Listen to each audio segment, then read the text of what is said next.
Começa agora o TecNewcast, o seu podcast de inteligência artificial, produzido pela comunidade Sétimo Reino IA Brasil.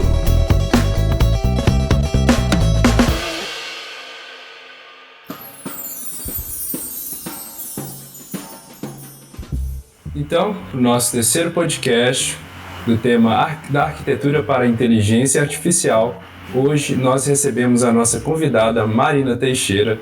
A Marina é arquiteta e urbanista pela UFV, pós-graduada em gestão de projetos pela USP, Project Management Professional, e nos contará sobre a sua transição para a inteligência artificial. Aqui conosco também nós temos o Henrique, o Douglas, o Davi e o Gibran como convidados, que irão conversar conosco. E é isso. Marina, seja muito bem-vinda, tá, à nossa comunidade. Eu gostaria que você contasse um pouco para nós sobre essa sua história, né? Fizesse uma pequena introdução para a nossa comunidade te conhecer melhor. Boa noite a todos. Primeiramente, eu queria agradecer o Davi e o Gibran pelo convite. E é difícil fazer uma pequena introdução, né? Sobre mim, como você já comentou, né? Eu sou arquiteta e urbanista pela Universidade Federal de Viçosa. E ao longo aí da minha carreira eu me especializei nessa parte de gestão e coordenação de projeto, né? Como é de costume aqui no nosso podcast, né? Os nossos convidados do papo, eles podem fazer perguntas. Então, pessoal, fiquem à vontade, tá? A Marina está aqui para contar para a gente a experiência dela. Sobre essa, não sei se alguém ia perguntar alguma coisa, mas sobre o tema específico dessa questão de transição de carreira, tem uma história que é um pouquinho comprida. Não sei se alguém quer fazer uma pergunta antes de eu contar todo esse processo. Eu queria antes, Marina, antes de você falar sobre esse processo aí, que ele é extremamente importante, conta um pouco da sua formação, de onde que você é, para que o pessoal possa te conhecer, até o momento que você chegou um passo antes desse processo aí de transição. Pode ficar à vontade com o tempo aí, que a gente tem tempo para isso. Tá, ok, vamos lá. Eu acho que como você já deve ter percebido, né, pelo sotaque, eu sou de Minas, nasci numa cidade bem pequena, Visconde do Rio Branco, mas eu mudei muito, né? Meu pai mudava bastante de cidade, então a gente também sempre mudou bastante. A gente sempre teve aí no nosso, digamos, DNA, né, da família, essa questão sempre de gostar de estudar, de estar sempre em busca de novidade, de se aperfeiçoar. Então acho que todo esse processo tem a ver até um pouco aí com essa, entre aspas, dessa herança, entendeu? E é isso. E eu formei, né, em arquitetura pela UFV e já tem aí 13 anos que eu moro aqui em São Paulo. Hoje eu estou em São Paulo. E como que foi essa parte profissional, Marina? Quais as áreas que você atuou? Quais as dificuldades, os projetos que você já fez ao longo dessa carreira de arquiteta, né? Porque a arquitetura, você tem várias opções para seguir, né? Você também teve uma empresa. Então, conta um pouco desse processo profissional seu, desde a empresa e desde das outras oportunidades que você passou. Vamos lá. Eu já fiz todos os tipos de projetos que vocês já imaginarem na vida. Eu comecei a minha carreira assim, em órgão público, né? Trabalhava na Prefeitura de Viçosa. Depois eu passei um tempo numa construtora em Belo Horizonte. Depois eu passei no concurso público aqui em São Paulo e foi dessa forma que eu vim para cá. Nessa mesma época, em paralelo, no concurso público, eu tinha a minha empresa e, por incrível que pareça, nesse concurso público, por exemplo, eu trabalhava com vigilância sanitária. No início parecia que não tinha nada a ver, assim. E depois eu deixei esse concurso público e entrei para uma empresa eu trabalhava com gestão de projetos. E era onde que eu estava até 4 meses atrás, onde eu ingressei nessa área, mas hoje eu estou numa empresa na área de tecnologia, né? Inovação, tecnologia, inteligência artificial, mais focada aí para a área de arquitetura e engenharia. E todas essas experiências ao longo aí desses 13 anos, que eu já tenho 13 anos de formado, eu já fiz vários tipos de projeto, eu acho que foram importantes para construir o profissional que eu tenho hoje, ter a bagagem que eu tenho hoje, até para eu conseguir trabalhar com os temas que eu trabalho hoje. Legal, Marina, aqui é o Davi. Marina, dentro disso aí, né, dessa trajetória sua, dessa busca, né, que você colocou aí por sempre estar se aperfeiçoando, aonde que você enxergou a importância da tecnologia aplicada à arquitetura? O que você viu aí de potencial? Essa pergunta, eu acho que é a que dá a tal da longa resposta, né? Que tem a ver aí com a minha transição de carreira, né? Recentemente.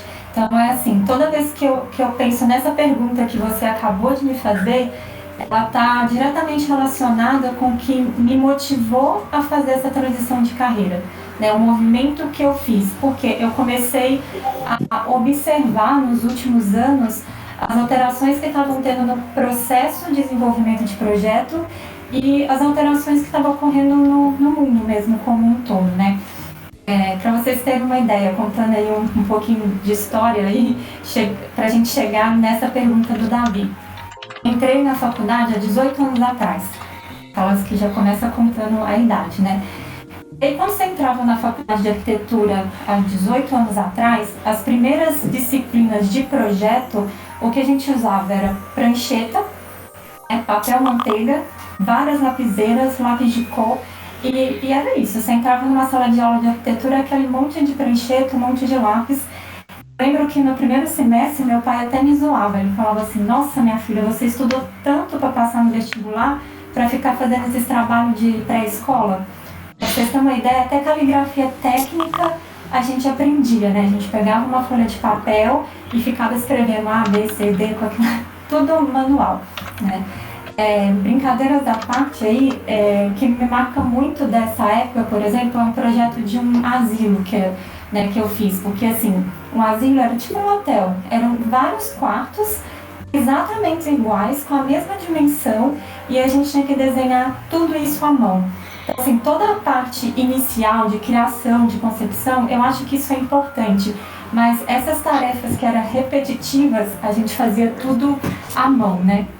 O primeiro incremento, que se eu for pensar assim, de tecnologia, foi mais pro final da faculdade, né? Quando a gente aprendia a mexer no CAD, né? Então a gente usava e fazia o desenho auxiliado por computador, mas ainda teve essa fase de transição. Às vezes, eu estava até lembrando hoje, né? Na faculdade, uma vez eu tive que ir para casa da minha tia em outra cidade para usar o computador do meu primo, porque metade do projeto tinha que ser no computador e eu não tinha computador e nem CAD, enfim. E eu vejo que, assim, nessa primeira transição, né, igual eu comentei, eu vejo muito essa questão de tecnologia e meu processo de transição vinculado a justamente esse processo de mudanças mesmo na arquitetura e na engenharia, né? Porque, por exemplo, nessa primeira alteração, digamos aí, do CAD, né, da prancheta para o CAD, se você for pensar assim, friamente, né, essa é a minha opinião, é meio polêmica essa opinião, mas é a minha opinião. Basicamente, eu mudei a ferramenta de trabalho, mas eu mudei muito pouco a minha metodologia de desenvolvimento de projeto.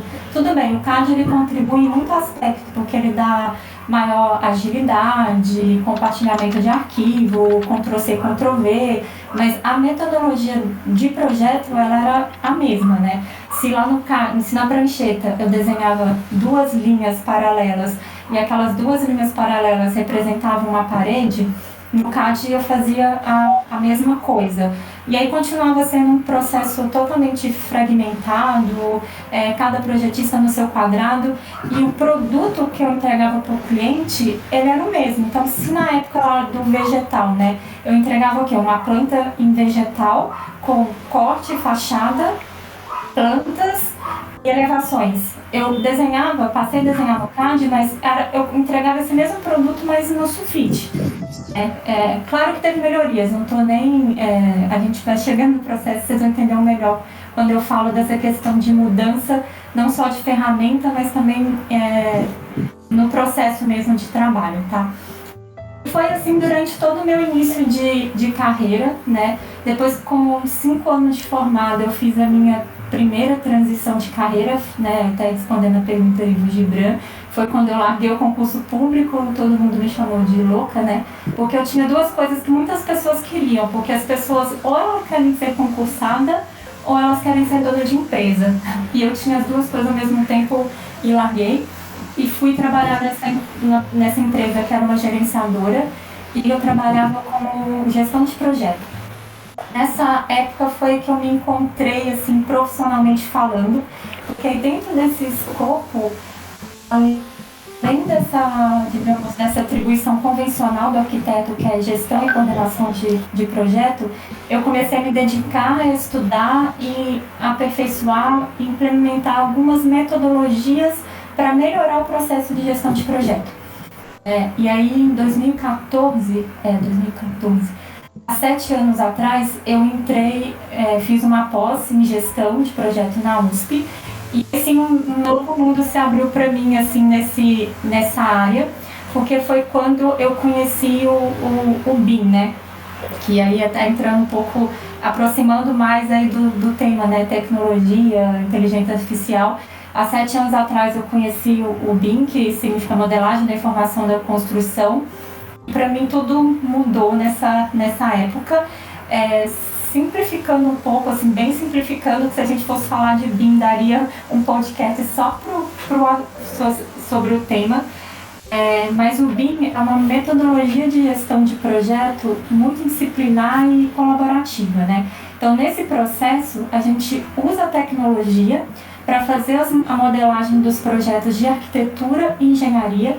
E esse modelo é utilizado ao longo de todo o ciclo de vida do empreendimento. Então, não é só aquele papel que eu entrego lá para o pedreiro construir, acabou a obra, sujou, rasgou. Não, tem um modelo que ele é utilizado na obra, que ele é utilizado para planejamento, que ele é utilizado para orçamento, que ele é utilizado para execução de obra, né? Então, assim, a principal diferença que eu vejo aí, e para mim sim, isso foi uma evolução muito maior no processo de projeto do que quando eu passei da prancheta para o CAD, quando eu estou passando do CAD para o BIM, porque agora a gente está falando em parametrização, a gente está falando em interoperabilidade, ou seja, eu faço um modelo e dentro desse modelo eu coloco todos os parâmetros, todos os dados, todas as informações, e aí eu consigo extrair uma série de informações dali, né? Então você pensa, por exemplo, eu dei o exemplo da parede, né? Que lá no papel convencionou-se que 2 linhas paralelas eram uma parede.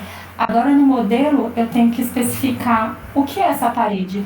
Bloco de cerâmica, bloco de concreto, se tem reboco, se tem chapisco, enfim, é um exemplo bem simples, mas a gente faz toda a modelagem no software BIM e a partir dali a gente consegue extrair uma série de dados, uma série de informações que auxilia em vários processos aí da cadeia da arquitetura, da engenharia e da construção, e a gente consegue agregar muito nesse processo de projeto, tanto em produtividade, assertividade e economia.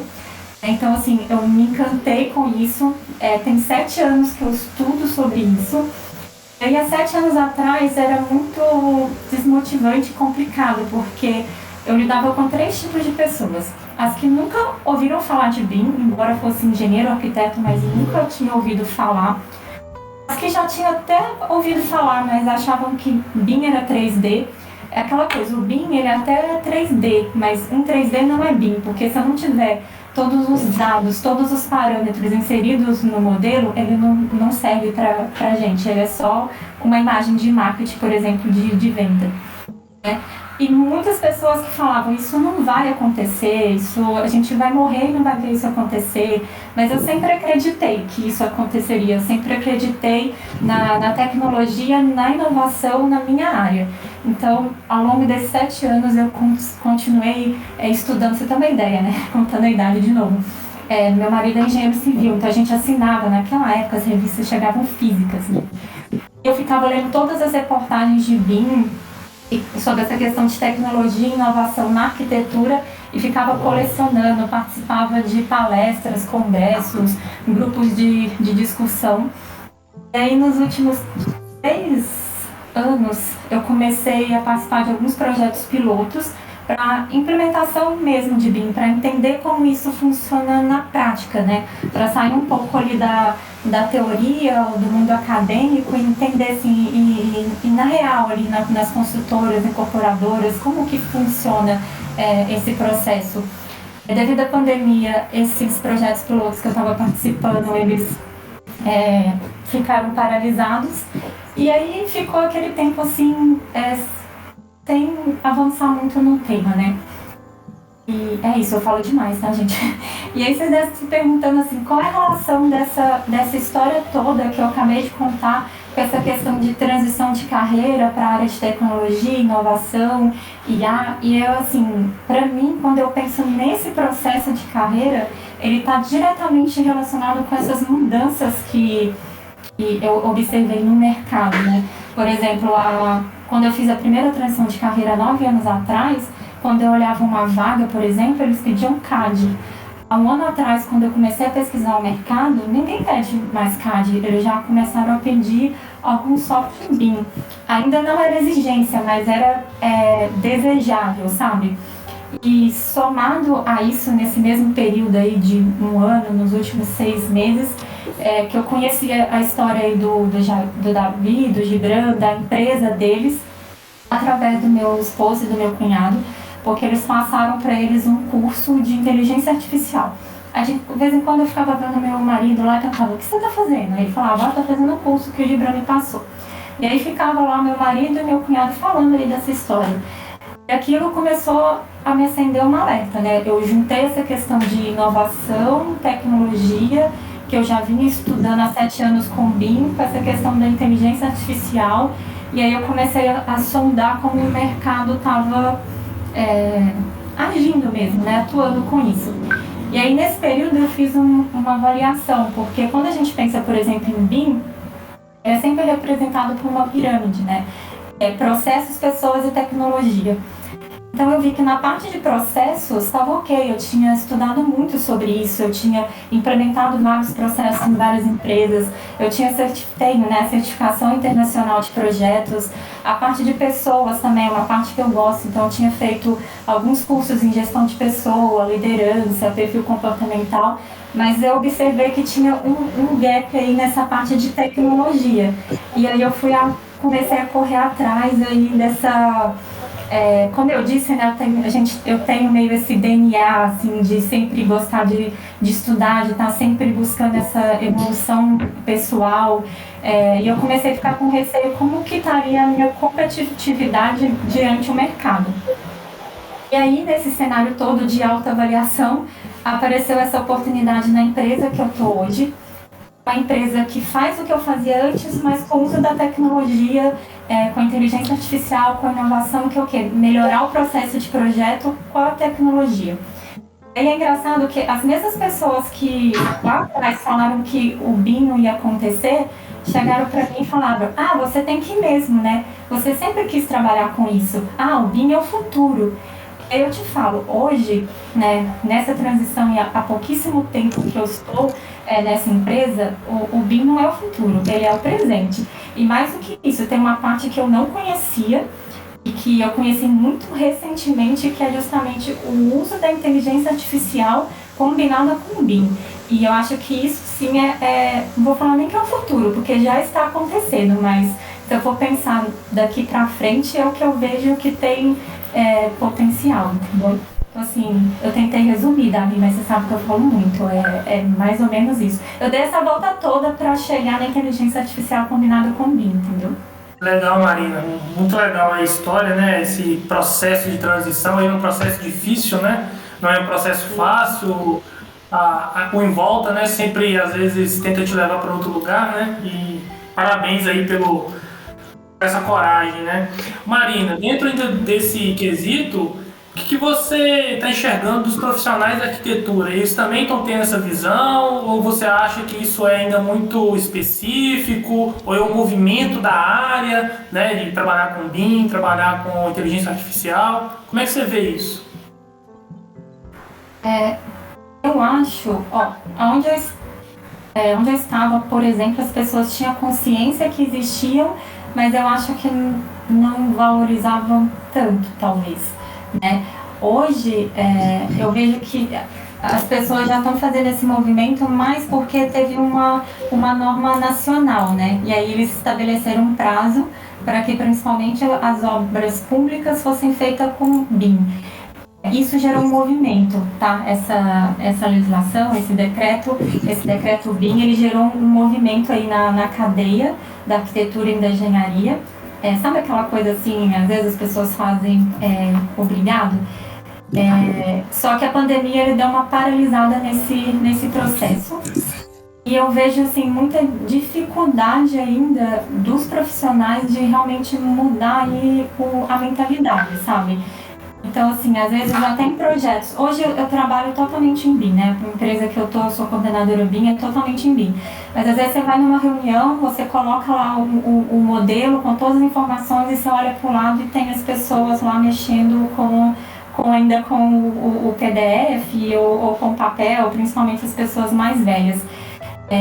Eu acho que ao longo desses 7 anos já melhorou bastante, porque como comentei, né? 7 anos atrás, quando eu comecei a estudar BIM, eu acho que 10% do arquiteto e do engenheiro sabia o que era, do que eu estava falando. Eu acho que agora, pelo menos, todo mundo já sabe, né? Isso já é um avanço. E aí eu acho que todo mundo já sabe e todo mundo já tem consciência que precisa estudar mais, se aperfeiçoar. Mas às vezes essa questão da consciência é até meio perigoso, né? Porque às vezes você fica muito tempo ali na consciência e não entra em ação, né? Mas eu acho que e assim, tem uma questão que hoje, o processo em BIM, embora ele tenha muitas vantagens, como a gente ainda está iniciando, digamos, aqui no Brasil, ele acaba que no primeiro momento ele é mais demorado do que um processo em CAD. Depois não, depois quando as pessoas já têm mais prática, mas se a gente pensar numa implementação de BIM numa empresa, as primeiras fases ali, ele vai ser mais demorado que o processo tradicional. E as pessoas não querem muito perder esse tempo, entendeu? Eu acho que essa é uma outra barreira que tem que ser vencida. Eu acho também que a questão do custo, isso também faz com que as pessoas não consigam, ainda é caro, os softwares BIM eles ainda são caros, então eles acabam não sendo acessíveis. Eu acho que também dificulta um pouco esse avanço aí que você comentou. Ô Marina, o Henrique aqui. Deixa eu te perguntar, eu acho que essa é uma pergunta que várias pessoas que estão querendo mudar de carreira e que também estão começando nesse mundo de IA, né, gostariam de saber qual que foi a sua maior dificuldade nessa transição, qual que foi a sua dificuldade para você começar a mexer com ciência de dados e inteligência artificial? É até uma vergonha de falar, mas a minha maior dificuldade é o inglês. Eu nunca gostei de inglês, eu estudo inglês porque eu tenho que estudar. E aí quando a gente vai, os próprios programas eles são todos em inglês, as principais referências bibliográficas elas são em inglês, então hoje para mim é a maior dificuldade. Entendi.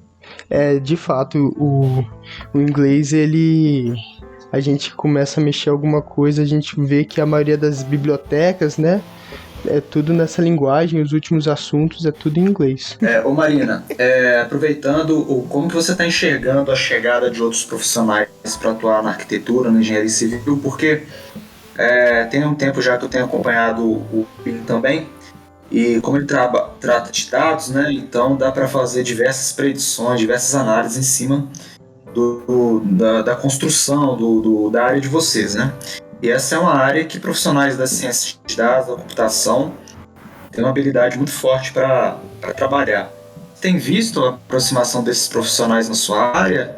Ou ainda não tem notado isso? Não tenho notado isso, e essa é uma ótima pergunta, porque conhecendo aí a história de vocês, né, a sua, da empresa de vocês, eu acho que a gente precisava ter uma aproximação. Porque a gente fica muito refém, igual eu acabei de dizer, de softwares muito, muito caros. E eu acho que isso limita esse avanço, entendeu? A gente tem, não vou dizer nem o nome dele, que ele até tem um software BIM, que eles lançaram um outro que está vinculado com ele, que o próprio arquiteto, ele faz isso de uma maneira simplificada, tá? O próprio arquiteto consegue montar ali uma série de programação, de algoritmos, de automação, mas eu fico refém de um software no mercado, entendeu? E eu acho que tinha que ter essa maior aproximação mesmo. Comecei a ver alguma coisa no LinkedIn sobre algumas empresas que estão fazendo isso na área de incorporação, mas é muito pouco. Ótimo, Marina. Eu tinha uma pergunta, né? Na verdade é um comentário, né? É que a gente recebe várias pessoas, hoje é o nosso terceiro podcast, a gente já recebeu o Douglas, até o próprio Davi, e muitos deles falam que ao começar no mundo da IA, eles não perderam a sua essência como profissionais da antiga área, a qual eles atuavam ou a qual eles tinham um enfoque maior. O que você tem a dizer a respeito disso, né? Eu vejo que no seu próprio comentário aí você já falou muito bem, né, da arquitetura e tudo mais, mas se você tiver alguma coisa a complementar a respeito disso, porque eu acredito que muitas pessoas que estão ingressando na área, elas pensam assim em abandonar, né, a antiga área e passar para a inteligência artificial de cabeça, mas eu acredito que não, eu acredito que sempre tem uma transição que é sempre para enriquecer o profissional ou a profissional que você era antes, né? Eu acredito que sim. Acho que talvez um pouco diferente aí até da história do Davi, né? Eu escutei o podcast dele, do Douglas. Aliás, é muito bom escutar essas histórias. Eu escutei a história do Douglas, para mim foi motivador, e depois eu escutei a história do Davi, foi motivador. Mas eu acho que um pouquinho diferente da história deles, que fizeram, digamos, uma transição, vou chamar de 100%, né? Mas uma transição mesmo para IA, o que eu busco hoje é assim, a combinação, né? Como, igual eu comentei, o IA combinado com o BIM, IA combinado com a arquitetura, ou até mesmo essa pergunta que o Gibran fez, né? Como conciliar a arquitetura com o IA, trazer o IA para o meu dia a dia, né? Que hoje eu trabalho, por exemplo, com coordenação de projeto. E aí é uma grande dificuldade, que eu, até falando de desafios, porque o que acontece? Eu vejo que as pessoas mais novas, que às vezes entendem de tecnologia e entendem lá dos algoritmos ou da programação, não entendem de arquitetura. Que eu falo assim, não tem tanto, não é que não entende, talvez não tenha tanta experiência quanto as pessoas mais velhas. Então, por exemplo, se eu vou fazer uma modelagem, eu tenho que ter uma certa experiência, uma certa bagagem com arquitetura, com engenharia, com construção. Se eu vou fazer um sequenciamento construtivo, eu não tenho como fazer um sequenciamento construtivo se eu não tenho experiência em obra, por exemplo. Então, eu acho que é uma somatória, sabe? Pegar tudo que a inteligência artificial pode proporcionar para melhorar esse processo de, não só de projeto, mas pensando aí na cadeia como um todo. Então, para mim, nem é uma transição, mas é uma soma mesmo, sabe? De conhecimentos. Entendi. É uma espécie de hibridismo, né? Muito bom. Isso. E aí, juntando a pergunta do Gibran, eu acho que é um ramo que a IA daria muito potencial, porque tem toda uma expectativa aí para 2022 nesse ramo. Por causa da pandemia, muitas empresas, muitos lançamentos, muita questão aí dessa construção civil, a cadeia da construção civil, ela deu uma paralisada. Então agora está muita coisa acontecendo muito rápido e com uma velocidade muito grande. E eu acho que, tenho certeza, a inteligência artificial poderia contribuir muito nesse processo. Ô Marina, aproveitando então, conta um pouco pra gente, né? Eu sei que você está uns projetos bacanas aí, acompanhando alguns projetos interessantes. Se você puder contar pro pessoal aí alguma visão aí sobre aplicações, né, que a inteligência artificial junto com a arquitetura que você tem visto, que você viu na própria empresa que você trabalha, que você acredita que as duas coisas trabalhando juntas, elas podem ajudar a transformar não só o profissional quanto o mercado aí da sua área. A primeira coisa que a gente vê é o projeto generativo, né? Que é algo também que tem pouco tempo que eu tive contato, que é algo até um pouco polêmico aí no nível dos arquitetos, mas é justamente assim, usando, né, essa combinação do BIM e inteligência artificial, a gente criar algumas regras, colocando lá no programa, e sempre orientado pelo arquiteto, tá? E nessa busca de melhores soluções. Então, por exemplo, tenho lá um terreno, sei lá, um terreno onde, e terreno principalmente em grandes centros, eles custam muito caros, né? Então eu tenho esse terreno e às vezes antes mesmo de comprar esse terreno eu preciso fazer uma análise de potencial dele. Então eu posso criar uma série de regras ali de potencial construtivo, recuos, vistas e inserir todos esses dados, criar esse algoritmo para que ele me dê várias alternativas e a partir dali, por exemplo, fazer esse estudo de viabilidade se vale a pena ou não comprar esse terreno, entendeu? Ou até mesmo em plantas, eu vejo em plantas mesmo, desenho de layout, às vezes lojas, agências bancárias já têm utilizado essa questão do projeto generativo. Acho que a principal questão é essa. E também para otimizar, né? Dentro desse software que eu comentei, BIM, ele tem um que gera um algoritmo junto e que a gente consegue automatizar, por exemplo, várias atividades que seriam repetitivas e que eu demoraria muito tempo para fazer, e isso é feito muito mais rápido usando aí algumas coisas relacionadas com a inteligência artificial. Até bem assim, entender um pouquinho dessa história, por exemplo, né, até contei isso pro Davi uma vez, quando eu ia fazer, sei lá, a reforma de uma casa. Peguei recentemente, um tempo atrás, a reforma de uma casa. Às vezes eu desenhava 10, 15, 20 plantas, meu AutoCAD ficava lá com um monte de opção, eu saía riscando e às vezes a obra já tinha começado e o cliente falava, aconteceu isso, vamos mudar aquela parede de lugar? E quando mudava a gente via que realmente era a melhor solução, né? E hoje, com o projeto generativo, design generativo, quando eu coloco as regras, eu já consigo que ele me dê essas várias opções de maneira muito mais rápida, otimizada e, claro, sempre nunca vai deixar de ter o papel do arquiteto, como eu mencionei atrás, né, esse conhecimento técnico. Inclusive, você precisa saber para inserir corretamente os dados de entrada e qual as regras, porque senão também não resolve. Legal, Marina. Tem uma pergunta aqui do Douglas, né? Ele está com um probleminha no áudio, eu vou reproduzir a pergunta dele aqui. É o seguinte, Marina, como você enxerga o futuro da arquitetura diante do cenário de maturidade tecnológica em que vivemos? Onde observamos a evolução das cidades e casas inteligentes, da internet 5G, de IA e da internet das coisas. Hoje, se eu for pensar no futuro da arquitetura, hoje eu acho que eu enxergo isso, mas eu acho que ainda poucos arquitetos enxergam, justamente a usar a inteligência artificial em toda a cadeia aí. Inclusive, já vi alguns estudos de inteligência artificial até em designs urbanos também, junto aí com essa questão do projeto generativo. Então, acho que realmente, usando de maneira consciente, sabendo usar, sempre entendendo que tem um arquiteto ali por trás para orientar e interpretar esses dados. E é isso. E eu já vi alguns estudos de caso da aplicação disso no exterior. E aqui no Brasil eu vi uma empresa que usa inteligência artificial para modelagem de placas, né? Tipo, elas fazem essas paredes modeladas, me fugiu o nome agora, e elas usam inteligência artificial para otimizar a obra, para elas não ter que comprar menos dessas placas, enfim. Para essa questão de sequenciamento construtivo também. Legal, Marina.